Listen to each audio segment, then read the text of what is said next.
साईं मुंहिंजा ॾीपले जे ॾात धणी अजीब ऐं अदीब लेखक शाइर गणेश हेम तूंअर जो निकोर नज़म अवा मिड़नी महबूब माण्हुनि जे नाम। तूं मुर्की आण मल्हारीअ खे ऐं भेटियां लाड़ भिटाईअ खे। तूं मुर्की आण मल्हारीअ खे ऐं भेटियां लाड़ भिटाईअ खे था पाणियारिन जा पेर चवनि ॾिस मुंहिंजो थर उञायल आ, ॾिस मुंहिंजो थर उञायल आ। तूं छेड़े अच तंबूरे खे मां ॻायां सारंग सींडन में। तूं छेड़े अच तंबूरे खे मां ॻायां सारंग सींडन में। तूं आगम बणिजी उभरी पौ मां ताड़े खे दिलि जाए ॾियां।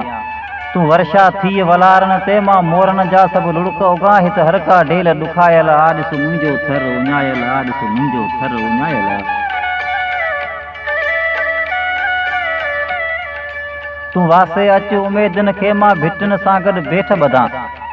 तूं वासे अच उमेदन खे मां भिटन सां गॾु बेठ ॿधां। तूं घूंघट खोले नेण त खणको सूर अंदर जो विसरी पए। मन सुख जो सूरज उभरी पए। तूं काक खणी का काजल में। तूं काक खणी आ काजल में ऐं माक विछायां पेरन में। तूं साज़ खणी आ छेरन में ऐं केॾा रे जो बंदि थियां। अच लाए मूंखे सीने सां ऐं सावण जहिड़ी मुंद थियां। हित हर को खाब विञायल आ, ॾिस मुंहिंजो थर उञायल आ, ॾिस मुंहिंजो थर उञायल आ।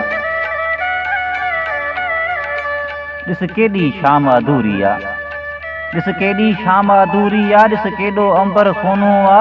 तूं बणिजी चंड चमकी पोहर राह अंधेरी आहे एड़े। ऐं केसी बणिजी दीप ॿरा ऐं केसी बणिजां परवानो। हित वीरानियुनि जो वासो आ थी बू अचे बे क्यासीअ जी। तूं खुशबू नई समेटे आ को भोरन खे वेसाह मिले। ॾिस पोपट केॾा प्यासा आहिनि, ॾिस केॾो कोयल तड़पे थी। मां केसी झाॻियां तनहायूं तूं झोल भरे आ टहकन जा।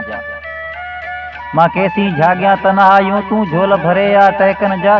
जीअं महके मिटी धरतीअ जी, जीअं महके मिटी धरतीअ जी। जीअं बहके सूंहं हर सरतीअ जी।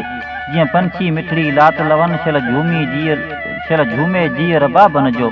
ता मुर्के रुत गुलाबन जी। तूं ओढे आ विश्वासन खे मां मेड़ियां मक हयातीअ जी।